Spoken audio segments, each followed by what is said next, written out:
കൽപ്പാന്തകാലത്ത് ഈ പ്രപഞ്ചം മുഴുവൻ ജലത്തിലടിയിലായിരുന്നു. എങ്ങും വെള്ളമല്ലാതെ മറ്റൊന്നുമില്ല. ആദിശേഷനെ തൽപ്പമാക്കി ആ പ്രളയജലത്തിൽ പള്ളികൊള്ളുകയായിരുന്നു സാക്ഷാൽ മഹാവിഷ്ണു. ഭഗവാന്റെ കർണങ്ങളിൽ നിന്നും ഉഗ്രരൂപികളായ 2 അസുരന്മാർ ജന്മം പൂണ്ടു. അവരാണ് മധുകൈടഭന്മാർ. ഭഗവാന്റെ നാഭീകമലത്തിൽ ധ്യാനനിമഗ്നനായിരുന്ന ബ്രഹ്മദേവനെ കണ്ട് അവർ പോർവിളി മുഴക്കിക്കൊണ്ട് അട്ടഹസിച്ച് ബ്രഹ്മദേവന്റെ അടുത്തേക്ക് പാഞ്ഞെടുത്തു. അപ്രതീക്ഷിതമായ അട്ടഹാസം കേട്ട് ധ്യാനത്തിൽ നിന്നുണർന്ന ബ്രഹ്മാവ് കണ്ടത് തന്റെ നേരെ ചീറിയെടുക്കുന്ന ഭീകരരൂപികളായ ഈ 2 അസുരന്മാരെയാണ്. പ്രാണരക്ഷാർത്ഥം മഹാവിഷ്ണുവിൽ അഭയം പ്രാപിക്കാൻ ചെന്ന ബ്രഹ്മദേവൻ കണ്ടത് യോഗനിദ്രയിൽ ലയിച്ചിരിക്കുന്ന ഭഗവാനെയാണ്. ആത്മരക്ഷയ്ക്കായി വിഷ്ണു ഭഗവാനെ ഉണർത്തുകയേ മാർഗമുള്ളൂ എന്ന് മനസ്സിലാക്കിയ ബ്രഹ്മദേവൻ യോഗനിദ്രാദേവിയെ തികഞ്ഞ ഏകാഗ്രതയോടുകൂടി ഇപ്രകാരം സ്തുതിച്ചു. അല്ലയോ മഹാമായി, സൃഷ്ടി സ്ഥിതി സംഹാരങ്ങൾക്കെല്ലാം ഉടയവളായ ദേവി, ഒട്ടേറെ രൂപങ്ങളിൽ ഒട്ടേറെ ഭാവങ്ങളിൽ പ്രത്യക്ഷയാകുന്ന അവിടുത്തെ മഹാത്മ്യം ആർക്കാണ് അറിഞ്ഞുകൂടാത്തത്?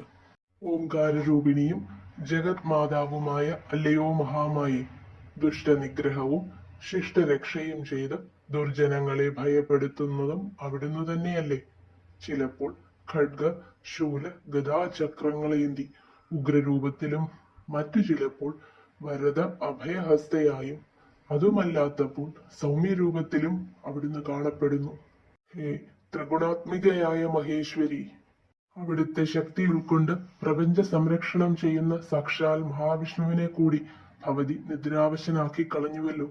ഹരിയും മഹേശ്വരനും ഈ ഞാനും ദേവിയുടെ അജ്ഞാനുവർത്തികൾ മാത്രം.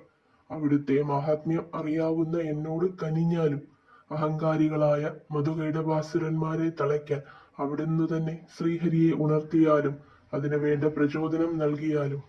ബ്രഹ്മദേവന്റെ ഈ സ്തുതിവചനങ്ങളിൽ പ്രസന്നയായ ഭഗവതി ഉടനെ തന്നെ ശ്രീഹരിയെ നിദ്രയിൽ നിന്നും ഉണർത്തുന്നു.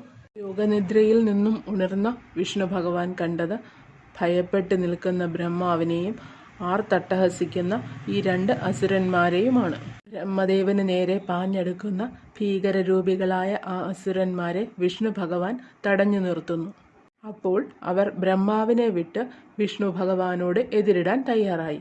അങ്ങനെ ഭഗവാനും മധുകൈടഭന്മാരും തമ്മിൽ ഘോരയുദ്ധം 5000 വർഷത്തോളം നീണ്ടുനിന്നു. ഒടുവിൽ യുദ്ധം നിർത്തിയ വിഷ്ണു ഭഗവാൻ മധുകൈടഭന്മാരോടായി ഇപ്രകാരം പറഞ്ഞു. അല്ലയോ അസുര വീരന്മാരെ, നിങ്ങളുടെ കരുത്തും പരാക്രമവും എന്നിൽ അത്ഭുതം ജനിപ്പിക്കുന്നു. നിങ്ങൾ ഇരുവരിലും ഞാൻ സംപ്രീതനായിരിക്കുന്നു. അതിനാൽ ഇഷ്ടമുള്ള വരം ചോദിച്ചുകൊള്ളുക. പക്ഷേ ഭഗവതിയുടെ മായയിൽ ഭ്രമിച്ച അസുരന്മാർ മഹാവിഷ്ണുവിനെ പരിഹസിച്ചുകൊണ്ട് ഇങ്ങനെ മറുപടി നൽകി. ദുർബലനായ നിന്റെ വരമൊന്നും ഞങ്ങൾക്കാവശ്യമില്ല. വേണമെങ്കിൽ ഞങ്ങൾ നിനക്ക് വരം നൽകാം. വേഗം എന്താണെന്ന് വെച്ചാൽ വാങ്ങി ധീരരായ ഞങ്ങളോട് പരാജയം സമ്മതിച്ച് മടങ്ങിപ്പോയിക്കൊള്ളുക. അഹങ്കാരം നിറഞ്ഞ സ്വരത്തിലുള്ള അസുരന്മാരുടെ വാക്കുകൾ കേട്ടപ്പോൾ ഭഗവാൻ മന്ദഹസിച്ചുകൊണ്ട് അവരോടായി പറഞ്ഞു. ഈ നിമിഷം മുതൽ നിങ്ങൾ 2 പേരും എന്റെ കൈകളാൽ വധിക്കപ്പെടേണ്ടവരായി തീരണം. ഇതാണ് എനിക്ക് ആവശ്യമുള്ള വരം. ഭഗവാന്റെ ഈ വാക്കുകൾ കേട്ടതോടുകൂടി തങ്ങൾ കുഴിച്ച കുഴിയിൽ തങ്ങൾ തന്നെ വീണു എന്ന് അസുരന്മാർ തിരിച്ചറിഞ്ഞു. തങ്ങൾ സ്വയം വഞ്ചിതരായെന്ന് മനസ്സിലായിട്ടും ധൈര്യം കൈവിടാതെ ആ അസുരന്മാർ ഇപ്രകാരം പറഞ്ഞു. മരണത്തെ ഞങ്ങൾ ഒരിക്കലും ഭയപ്പെടുന്നില്ല. അതുകൊണ്ട് തന്നെ നിങ്ങൾ ആവശ്യപ്പെട്ട വരം ഞങ്ങൾ ഇതാ നൽകുന്നു.